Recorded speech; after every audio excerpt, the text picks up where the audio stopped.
তালা খোলা সম্ভব হয় না। আল্লাহর নবীকে বললেন, হুজুর তালা যিনি মেরেছেন আল্লাহ, খুলতে পারবেন মুহাম্মাদুর রাসূলুল্লাহ। ছাড়া কেউ খুলতে পারবে না, একমাত্র আপনি ছাড়া কেউ খুলবে না। জিবরিল আমিন বলছে, ইয়া রাসূলুল্লাহ, এই তালা যদি মানুষ মারত আমি খুলে দিতাম, কোন ফারিস্তা যদি মেরে রাখতো খুলে দিতাম, কিন্তু এই তালা মেরেছেন আল্লাহ, তার কুদরতি শক্তি ক্ষমতা পাওয়ারে। আর স্পেশাল ভাবে আল্লাহ পাক তার দ্বারাতেই খোলাবেন, তিনি যে উনার হাবিব বন্ধু, আজকের দিনের জন্য খাস আপনি খুলতে পারবেন, তাছাড়া আজ পর্যন্ত কেউ দেখতেও পাইনি, এর রহস্যও জানেন না। জোরে বলুন সুবহানাল্লাহ। আল্লাহর হাবিব পয়গম্বর তিনি আপনার তালা খুললেন। জিবরিলকে জিজ্ঞাসা করেন, জিবরিল এবার তুমি বলো কি দেখতে পাও? আল্লাহর ফেরেশতা বললেন, ইয়া রাসূলুল্লাহ, ইয়া হাবিবাল্লাহ, ওগো আল্লাহর নবী, আমি লক্ষ্য করে দেখলাম এই পোটলের মধ্যে একটা আন্ডা পরিমাণ পাত্র দেখা যায়। আল্লাহর নবী হাবিবুল্লাহ বললেন, জিবরিল একটু এটাও খুলে দেখো, ভিতরে তুমি কি দেখতে পাও? জিবরিল আমিন বললেন, ইয়া রাসূলুল্লাহ, ইয়া হাবিবাল্লাহ, ওগো আল্লাহর নবীজি, এটার উপর তালা মারা আছে। আমার নবী তালা করলেন, জিজ্ঞেস করলেন জিবরিল আমিনকে, জিবরিল এবার তুমি বলো কি দেখতে পাও? জিবরিল আমিন বললেন, ইয়া রাসূলুল্লাহ, ইয়া হাবিবাল্লাহ, ওগো নবীজি, এর উপর এর ভিতর একটা সরিষার দানা পরিমাণ একটা পাত্র ভরা আছে। আল্লাহর নবী বললেন, ওটা খুলে দেখো, কি তুমি দেখতে পাও? আল্লাহর ফেরেশতা বললেন, ইয়া রাসূলুল্লাহ, ইয়া হাবিবাল্লাহ, নবী গো, এর মধ্যেও একটি তালা মারা। আল্লাহর নবী বলছেন, এই সরিষার দানা তার উপরেও তালা মারা? বলে, ইয়া রাসূলুল্লাহ, তার মধ্যেও তালা মারা। তালাটা খোলা হলো, এবার কি দেখতে পাও? জিবরিল আর তাকাই না। আল্লাহর নবী হাবিবুল্লাহ আপনার বললেন, জিবরাইল আমি তোমাকে কয়েকবার বললাম, তুমি কয়েকবার তাকালে, আর একবার যখন বলি কেন তাকাও না? আল্লাহর ফেরেশতা বলে, ইয়া রাসূলুল্লাহ, ইয়া হাবিবাল্লাহ, নবী গো, এক নয় দুই নয়, কমবে ৭০,০০০ ফেরেশতা, নূরি ফেরেশতা গুলা এই পোটলের মধ্যে, পাত্রের মধ্যে আপনার ভরা আছে, তালা বন্ধ করা, আর তারা একটা জিনিসে ব্যস্ত রয়েছে। আল্লাহর নবী বললেন, জিবরাইল তারা কিসে ব্যস্ত আছে একটু তুমি বলো? আল্লাহর ফেরেশতা বলে, ইয়া রাসূলুল্লাহ, ইয়া হাবিবাল্লাহ, নবী গো, তারা সব সময় আপনার নামে দুরূদ পড়ে। কোথায় দুরূদ পড়ে? সিদরাতুল মুনতাহায় উট রেখেছেন আল্লাহ, ঘাস খাওয়ার প্রয়োজন নাই, চারা লাগবে না, কারণ খিদা তো তাকেই লাগবে যার খাবার পেটে গেলে আবার ফেলতে হবে। জান্নাতে যাবেন, খাবার খাবেন, কিন্তু ফেলতে হবে না। জান্নাতি খাবার খাওয়ার পরে ফুরাবে না। আল্লাহর কুদরতি ক্ষমতা শক্তি পাবারে সিদরাতুল মুনতাহার উপরে জিন্দা জীবিত উট রেখেছেন, চারার প্রয়োজন নাই। জোরে বলুন সুবহানাল্লাহ। আল্লাহ পাকের ফেরেশতা জিবরিল আমিন বলে, ইয়া রাসূলুল্লাহ, নবী গো, আমি লক্ষ্য করে দেখলাম এক নয় দুই নয় ৭০,০০০ ফেরেশতা আপনার নামে তারা সব সময় দরুদ পড়ে। আল্লাহর বান্দাদের উপর আল্লাহ হুকুম করেছে নামাজ পড়ো, বান্দাদের নামাজ কাজা হয়। আল্লাহর বান্দার উপর হুকুম করেছে, হে মুমিনগণ, নবীর উপর দরুদ পড়ো। আল্লাহর বান্দার কৃপণতা করে, নবীর নামে দরুদ পড়ে না, কিন্তু আমার আল্লাহ বলেন, ইন্নাল্লাহা ওয়া মালাইকাতাহু ইউসাল্লুনা আলান নবী ইয়া আইয়ুহাল্লাযীনা আমানু সাল্লা আলাইহি ওয়া সাল্লিমু তাসলিমা। নিশ্চয় অবশ্যই আল্লাহ ও আল্লাহর ফেরেশতা নবীর উপর দরুদ পড়ে। হে মুমিনগণ, তোমরাও নবীর উপর দরুদ ও সালাম পাঠ করো। নিশ্চয় অবশ্যই কে দরুদ পড়ে? আল্লাহ পড়েন এবং আল্লাহর ফেরেশতাগণ তিনারা দরুদ পড়েন কার উপরে? নবীর উপরে। যারা মুমিন হবে তাদেরকে আল্লাহ পাক বলছেন, হে মুমিনগণ, আমি দরুদ পড়ি আমার নবীর উপরে। হে মুমিনগণ, দরুদ পড়ে আমার ফেরেশতাগণ নবীর উপরে, তোমরাও দরুদ পড়ো নবীর উপরে। খাস করে দিয়েছেন। আল্লাহ বললেন না, হে মানব জাতি, তোমরা দরুদ পড়ো, আমি যেহেতু দরুদ পড়ি। আল্লাহ বললেন না, হে সমস্ত মাখলুক, তোমরা দরুদ পড়ো, যেহেতু আমি নবীর উপর দরুদ পড়ি। আল্লাহ বললেন না, হে ভারতের সমস্ত মানুষ, তোমরা দরুদ পড়ো নবীর উপর, যেহেতু আমি দরুদ পড়ি। আল্লাহ বিল খুসুস খাস করেছেন, হে মুমিনগণ, তোমরা দরুদ পড়ো আমার নবীর উপর, যেহেতু আমি আল্লাহ তার উপর দরুদ পড়ি। জোরে বলুন সুবহানাল্লাহ। এখান থেকে স্পষ্ট পরিষ্কার বোঝা যায়, দরুদ নবীর উপর তারাই ভক্তি সহকারে পড়বে যারা আদম মুমিন হবে। যারা মুমিন নয় তারা নবীর উপর দরুদ ভক্তি সহকারে পড়বে না। তো একবার ভক্তি সহকারে দরুদ পড়েন, আল্লাহুম্মা সাইয়্যিদিনা মাওলানা মুহাম্মদ ওয়া আলা আলি সাইয়্যিদিনা সাল্লি আলা মুহাম্মাদিন। তুমি মানলে মানো, না মানলে মন মানো না। আশিকের আসল জান্নাত সোনার মদিনা, আশিকের আসল জান্নাত সোনার মদিনা। তুমি মানলে মানো, না মানলে মন মানো না। আশিকের আসল জান্নাত সোনার মদিনা, আশিকের আসল জান্নাত সোনার মদিনা। আশিকেরি দয়ে যত ইশকের জ্বালা দূর করিতে পারে ও মদিনাওয়ালা। আশিকেরি দয়ে যত ইশকের জ্বালা দূর করিতে পারে ও মদিনাওয়ালা। তাই মদিনা মদিনা করে হয়ে যাই ফানা। আশিকের আসল জান্নাত সোনার মদিনা। আল্লাহর নবী হাবিবুল্লাহ সিদরা রাখলেন না, 27 বছর ধরে কথা বললেন। জোরে বলবেন না সুবহানাল্লাহ। আপনারা বলবেন ও মাওলানা 49 থেকে 50 বছর বয়সের মধ্যে মেরাজে গেলেন, আর নবীর বয়স হলো 63 বছরের জিন্দেগি।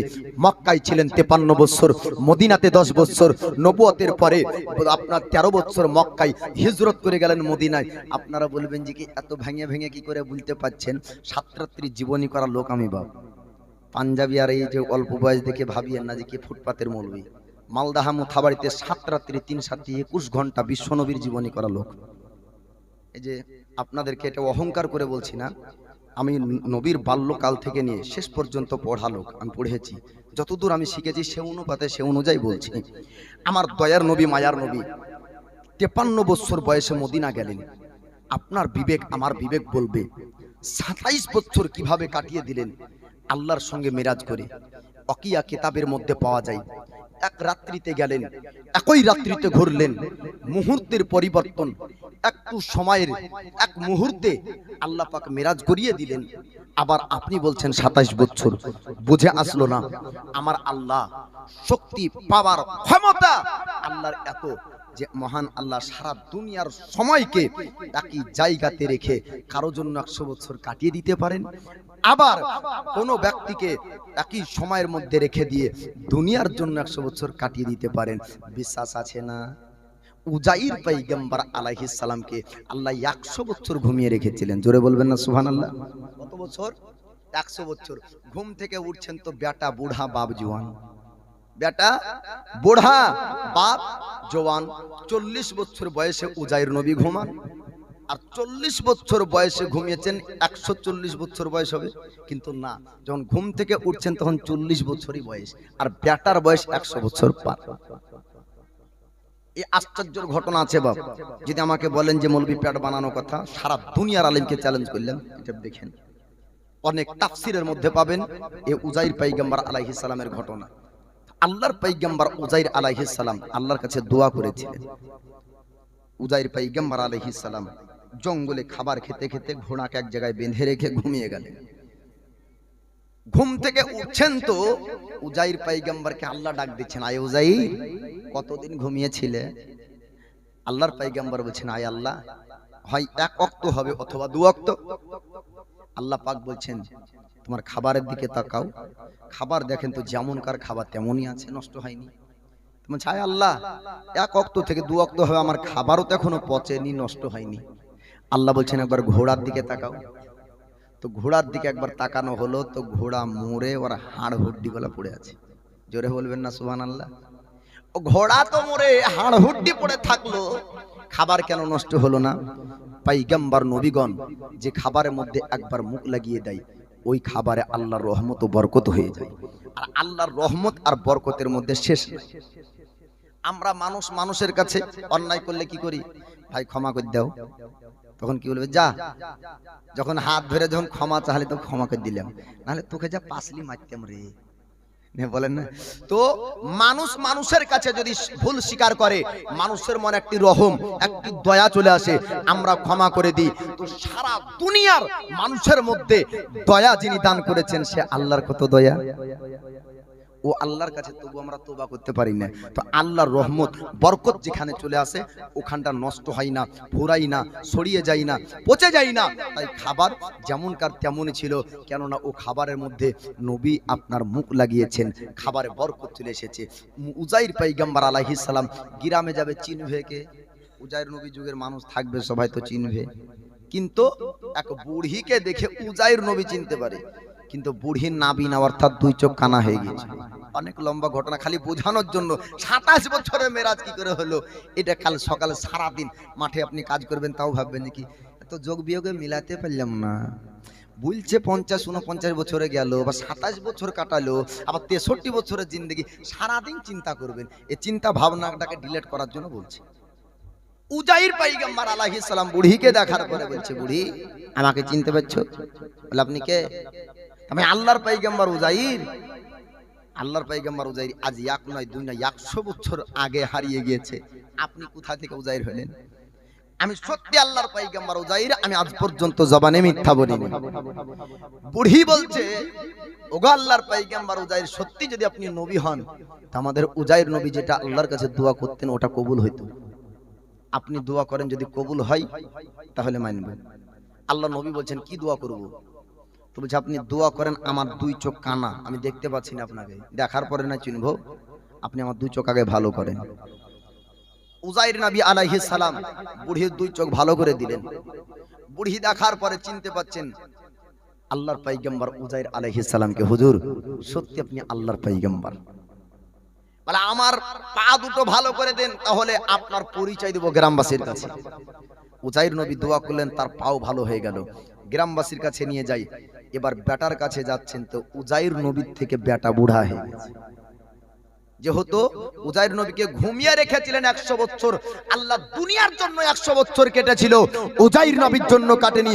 বলার উদ্দেশ্য হলো এই, আল্লাহ আর আল্লাহর বন্ধু আল্লাহর মাহবুবের মধ্যে, অর্থাৎ আল্লাহ নবীর মধ্যে 27 বছরের সাক্ষাৎ হয়েছিল। এটা হলো আপনার আলাদা ব্যাপার। দুনিয়ার জন্য একই সময়কে রেখে দিয়ে আল্লাহ নবীর জন্য 27 বছর কেটেছিল। জোরে বলুন সুবহানাল্লাহ। দুনিয়ার সময়ের কাছে পার্থক্য আসেনি, কিন্তু আল্লাহ নবীর মধ্যে আপনার 27 বছর কেটেছে। আল্লাহ পাক আল্লাহ তাআলা দেখা দিলেন, কথাবার্তা হলো, ভেদের কথা সব হলো। নবীকে বলেন, হাবিব গো আপনি কি চান বলেন? বলে আমার উম্মতের জন্য কিছু চাই। জোরে বলুন সুবহানাল্লাহ। আল্লাহ আমি তো চিন্তা করি আমার উম্মতের জন্য, আমাকে লাগবে না, আমার উম্মতকে দিন। আল্লাহ পাক বললেন, আই আমার হাবিব আপনার উম্মতের জন্য আমি 50 ওয়াক্তের নামাজ দিলাম। কয় ওয়াক্তের? আমরা কত পড়ি? 5 ওয়াক্ত। 5 ওয়াক্ত বললে ভুল হবে, আড়াইটা বলেন, মানে কেউ পড়ে না, দিয়ে এভারেজ করলে আড়াই।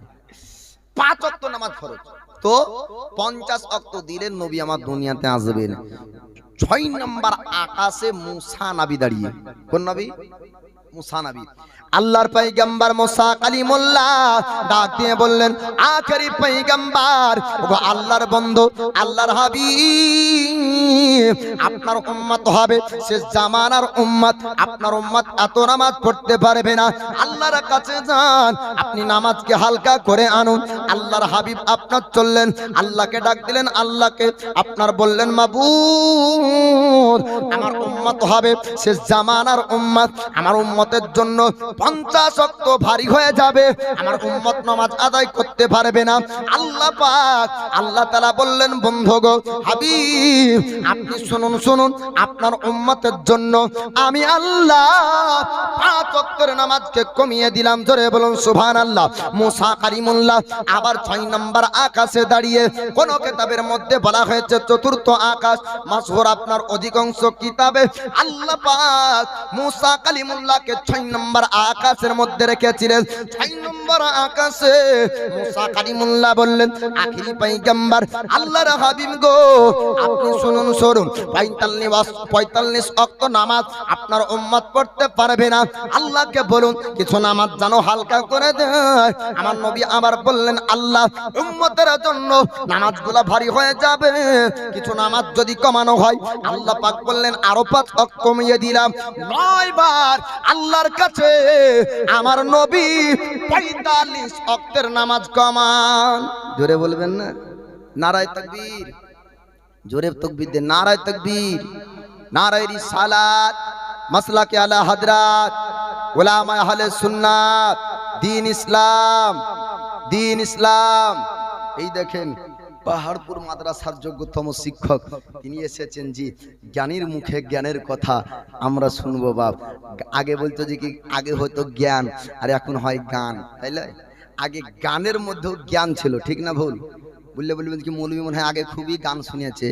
মৌলভী আপনার বয়সের নয়, মৌলভী অল্প বয়সের, আমরা আগের কথা বুঝবো কি বলতো তাই শুনতাম। তো জ্ঞানী লোকের মুখে জ্ঞানের কথা পাওয়া যাবে। তো আমি বেশি লম্বা চড়া করব না, তবে তকবীর যখন দিতে বলছি তো কাহুকে মনে হচ্ছে বিরাট বোঝা চাপিয়ে দিল রে, এ বোঝা বইব কি করে? আমার দয়ার নবী মায়ার নবীকে যখন সাহাবীরা বলে হুজুর আমরা এত সংখ্যায় অল্প আর বেধর্মীরা এত সংখ্যায় বেশি, যুদ্ধ কি করে হবে?